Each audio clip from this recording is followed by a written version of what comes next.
Hello everyone, welcome to math Yatra. Math Yatra में आपका स्वागत है। इस वीडियो में हम गुणनखंडों की संख्या यानी कि नंबर ऑफ फैक्टर्स को डिस्कस करेंगे। मुझे उम्मीद है इस वीडियो को देखने के बाद आप किसी भी नंबर का गुणनखंड कितने होंगे वो आप आसानी से पता लगा पाएंगे और पेपर में बता पाएंगे। तो देखते हैं गुणनखंड होता क्या है। तो सबसे पहले देखें कि गुणनखंड होता क्या है। तो सबसे पहले हमें पता होना चाहिए गुणनखंड होता क्या है। तो गुणनखंड इंग्लिश में इसे फैक्टर कहा जाता है। गुणनखंड होता क्या है इसे देखते हैं हम। गुणनखंड जैसे अगर कोई नंबर दिया हुआ मुझे 6, तो 6 के फैक्टर यानी कि गुणनखंड क्या होंगे। वो नंबर जो 6 को विभाजित करेंगे, जिनसे 6 विभाजित होगा। ऐसे नंबर जो 6 को डिवाइड करेंगे या 6 जिनसे डिवाइड हो सकता है वो इसके फैक्टर होंगे। जैसे 1 से मैं 6 को डिवाइड कर सकता हूं तो वो इसका गुणनखंड है। 2 को मैं 6 से डिवाइड कर सकता हूं तो 2 इसका गुणनखंड है। 3 से मैं 6 को विभाजित कर सकता हूं यानी डिवाइड कर सकता हूं तो 3 भी इसका गुणनखंड है। 4 इसका गुणनखंड नहीं है क्योंकि 4 से 6 जो है, 4 से 6 जो है वो विभाजित नहीं होता, उससे डिवाइड नहीं होता। 5 भी नहीं होगा, 6 इसका गुणनखंड है। तो 6 के गुणनखंड कितने होंगे, 6 के गुणनखंड कितने होंगे, 1 2 3 4। तो ये 4 जो होंगे ये 6 के यानी 6 के गुणनखंड होंगे। अभी कई बार बच्चों को कंफ्यूजन हो जाती है गुणनखंड और गुणज में, जिसे हम मल्टीपल भी कह देते हैं। गुणज यानी कि मल्टीपल 6 के मल्टीपल मतलब जो 6 के टेबल पे आ रहे हैं, जो 6 के पहाड़े में आ रहे हैं। जैसे 6 में 6 के मल्टीपल में क्या आता है, 6 के टेबल में क्या आता है, 6 आता है, 12 आता है, 18 आता है, 24 आता है, 30 आता है, 36 आता है, 42 आता है। ये कितने होंगे, ये इनफाइनेटली नहीं होंगे, अनंत होंगे। इनकी कोई लिमिट नहीं है, ये बहुत सारे होंगे और कभी भी खत्म नहीं होंगे। तो आपको पता होना चाहिए गुणनखंड क्या होते हैं। वो नंबर जिससे 6 विभाजित होता है, जिनसे 6 डिवाइड होता है, वो हमारे गुणनखंड होते हैं।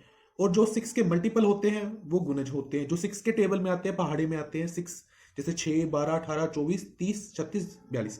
पेपर में आपको मल्टीपल नहीं पूछे जाएंगे, पेपर में आपको गुणनखंड पूछे जाएंगे किसी भी नंबर के, क्योंकि इनकी संख्या कितनी होती है, ये हमेशा इनफाइनेटली में नहीं होंगे, मतलब अनंत होंगे। इनकी कोई लिमिट नहीं है मल्टीपल की, ये कभी भी पेपर में पूछे नहीं जाएंगे, आपसे गुणनखंड पूछे जाएंगे। अगर आ जाते हैं तो आप कितने लिख के आओगे, इन्फिनिटी होंगे। इनकी संख्या इन्फिनिटी होंगी, अनंत होंगी। ठीक है, तो अब बात करते हैं। अब ये तो एक तरीका हो गया कि 6 के अगर हमें गुणनखंड निकालने हैं तो 6 तो बहुत छोटी संख्या है, हम उसको देख के बता सकते हैं। 1 2 3 ऐसे डिवाइड कर लेते हैं या विभाजित कर लेते हैं, जहां से हमें पता लग जाता है 6 के गुणनखंड 4 होंगे। पर अगर बड़ी संख्या हो, जैसे 120, अगर 120 मेरे पास हो, 120 मेरे पास है और मुझे इसके गुणनखंड बताने हैं, तो मुझे ऐसे नंबर ढूंढना जो 120 को विभाजित करेंगे यानी कि डिवाइड करेंगे, ये तो पॉसिबिलिटी नहीं है, बहुत टाइम लग जाएगा। पेपर में इतना टाइम तो होता नहीं, पेपर में हमें सेकंडों में क्वेश्चन करना होता है। तो इसके लिए आप क्या करोगे, पहले इसकी प्राइम फैक्टराइजेशन निकालोगे। 120 की प्राइम फैक्टराइजेशन आप फाइंड करोगे। जैसे कि अगर मैं इसकी प्राइम फैक्टराइजेशन निकालूंगा तो ये कितनी आएगी, 2 की पावर 3 गुना 3 की पावर 1 गुना 5 की पावर 1।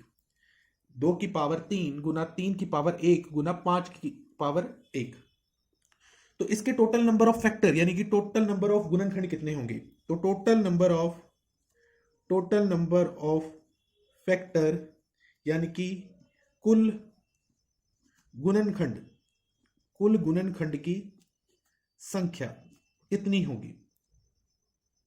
कुल गुणनखंड की संख्या कितनी होगी, आपको क्या करना है, बहुत ही आसान तरीका है। 2 की पावर कितनी है, 3, 3 में 1 जोड़ दो, 3 में 1 जोड़ दो, कितना बन गया 4।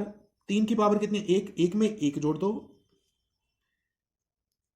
इसी तरीके से 5 की पावर कितनी है, 1, 1 में 1 जोड़ दो, तो कितना बन गया 3 जमा 1 4, 1 जमा 1 2, 1 जमा 1 2, तो कितना आ गया 4 गुना 4 कितने आ गए 16। 4 गुना 4 कितने आ गए 16। तो जो 120 के गुणनखंड होंगे वो कितने होंगे, 16 होंगे। फिर से देख लीजिए कैसे फाइंड करना है।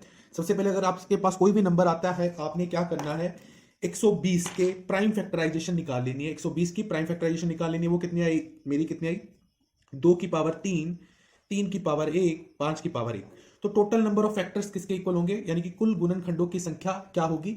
आप क्या कीजिए, जो नंबर्स की पावर है, जैसे 2 की पावर 3 आई है, इसमें 1 जमा कर दीजिए। 3 की पावर 1 आई है, इस 1 में 1 जमा कर दीजिए।